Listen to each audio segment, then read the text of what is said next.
Para saudara dan saudari yang Tuhan cintai, selamat pagi dan selamat bertemu lagi dalam Renungan Harian edisi hari Rabu tanggal 23 September 2020. Hari ini gereja merayakan peringatan wajib Santo Padre Pio. Mengawali hari yang baru ini, kita hendak mendengar dan merenungkan sabda Tuhan. Marilah sebelum kita mendengar dan merenungkan sabda Tuhan, kita berdoa. Dalam nama Bapa dan Putra dan Roh Kudus. Amin. Allah Bapa yang Maha Kuasa dan Kekal, Engkau telah menganugerahi imanmu Santo Padre Pio rahmat untuk berbagi dalam salib putramu. Engkau juga telah memperbaharui pelayanannya dengan rahmat belas kasih-Mu.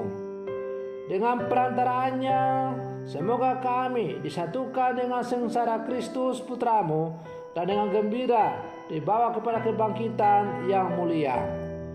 Bersabdalah ya Tuhan, kami siap untuk mendengarkan. Semoga sabda-Mu yang kami dengar untuk mengawali hari yang baru ini sungguh semakin menjiwai seluruh kehidupan kami.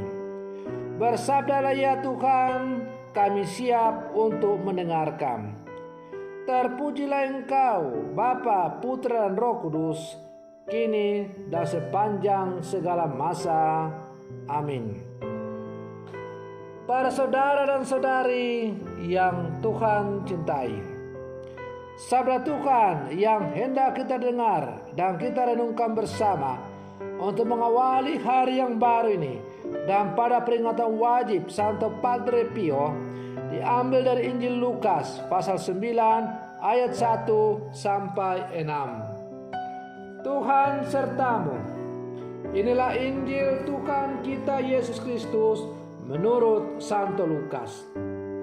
Sekali peristiwa, Yesus memanggil ke-12 muridnya, lalu memberikan tenaga dan kuasa kepada mereka untuk menguasai setan-setan dan untuk menyembuhkan penyakit-penyakit. Ia mengutus mereka untuk mewartakan kerajaan Allah dan menyembuhkan orang-orang. Yesus berkata kepada mereka, "Jangan membawa apa-apa dalam perjalanan. Jangan membawa tongkat atau bekal, roti atau uang, atau 2 helai baju. Apabila kalian diterima di suatu rumah, tinggallah di situ sampai kalian berangkat dari situ. Dan kalau ada orang yang tidak mau menerima kalian, keluarlah dari kota mereka dan kebaskanlah debunya dari kakimu sebagai peringatan terhadap mereka. Lalu pergilah mereka dan menjelajah segala desa sambil memberitakan Injil serta menyembuhkan orang sakit di segala tempat." Demikianlah Injil Tuhan. Para saudara dan saudari yang Tuhan cintai, manusia punya kecenderungan untuk menimbun barang atau harta benda. Dengan mudah bisa kita buktikan hal ini. Banyak orang punya kebiasaan mengumpulkan barang-barang yang tidak terpakai karena khawatir suatu saat nanti akan bisa digunakan lagi. Hasilnya adalah rumahnya penuh dengan barang-barang bekas. Hal ini mungkin menjadi kebiasaan kita juga. Kita bisa rasakan betapa susahnya ketika harus pindah rumah. Kita akan sakit kepala mensortir barang-barang yang tidak berguna dan mulai sibuk menjualnya atau membagi-baginya kepada orang lain. Para saudara dan saudari yang Tuhan cintai, Injil hari ini mengajar para murid agar dalam perjalanan tugasnya sebagai murid jangan terlalu membawa barang-barang berlebihan. Hidup panggilan sebagai seorang murid Tuhan harus unggah hari secukupnya saja, dan kita dituntut untuk tidak terikat pada semua barang-barang duniawi. Memang untuk mendukung karya-karya pelayanan, kita membutuhkan sejumlah sarana seperti makanan, uang, pakaian, dan sebagainya. Tetapi hal-hal itu janganlah begitu menjadi yang utama, sehingga pada akhirnya kita sibuk memikirkan hal-hal itu. Akhirnya yang utama untuk pewartaan Injil ialah pemberian diri demi pewartaan Injil itu menjadi nomor 2. Para saudara dan saudari yang Tuhan cintai, untuk sampai pada sikap seperti ini tentu tidaklah mudah, karena kadangkala dorongan manusiawi kita memang lebih untuk mengumpulkan harta duniawi ini. Kita suka membeli barang-barang baru, koleksi, dan mengumpulkan barang-barang yang kadang tidak berguna. Para saudara dan saudari yang Tuhan cintai, dalam bacaan Injil tadi kita juga mendengar bahwa ketika Yesus memanggil para murid dan kemudian memberikan tenaga dan kuasa kepada mereka untuk mengusir roh-roh jahat, Ia kemudian mengutus mereka untuk pergi mewartakan Injil. Yesus berpesan agar dalam perjalanan mereka jangan terlalu memusingkan apa yang harus mereka makan, apa yang harus mereka pakai, tetapi hendaklah mereka sungguh mengutamakan pewartaan Injil. Hendaklah mereka hidup apa adanya dan lebih mengutamakan pewartaan dalam menjalankan tugas dan panggilannya sebagai seorang murid.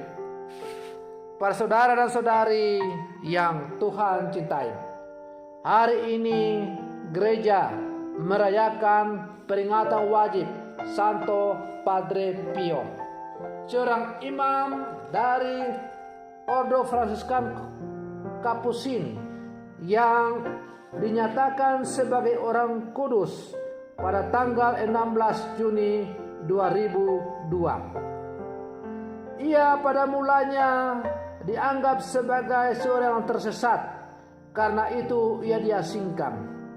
Tetapi ternyata panggilan dan hidupnya adalah sungguh berasal dari Allah.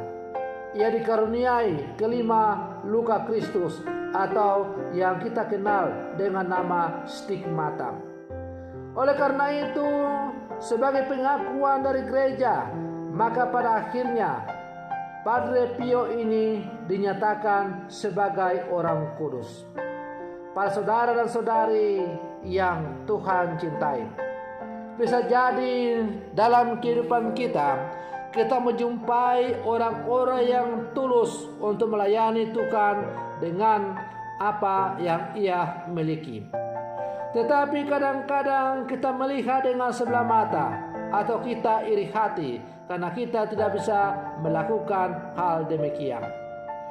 Maka peringatan Santo Padre Pio mengajak kita bahwa apabila kita mengalami tantangan-tantangan dalam tugas dan pelayanan kita sebagai murid-murid Yesus, jangan pernah menyerah.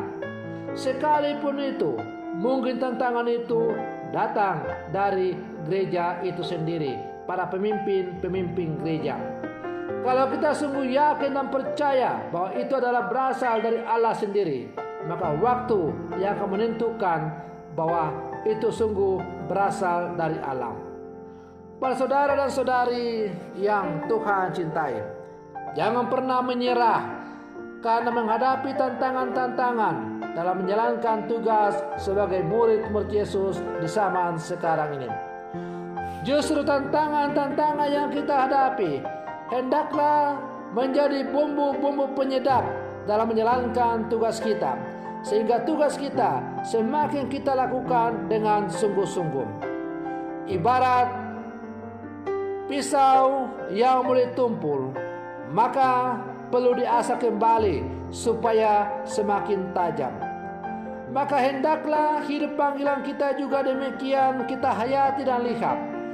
Hidup dan panggilan kita sebagai murid-murid Yesus perlu diasah dengan tantangan-tantangan yang menghadang di depan.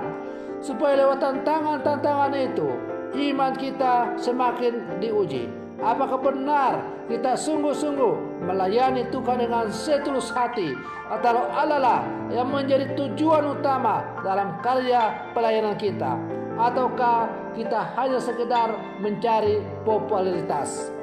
Para saudara dan saudari yang Tuhan cintai, semoga permenungan saya ini untuk mengawali hari yang baru ini semakin menghantar kita untuk menjadi murid-murid Yesus yang hidup di zaman sekarang ini. Semoga demikian. Selamat pagi. Tuhan Yesus memberkati.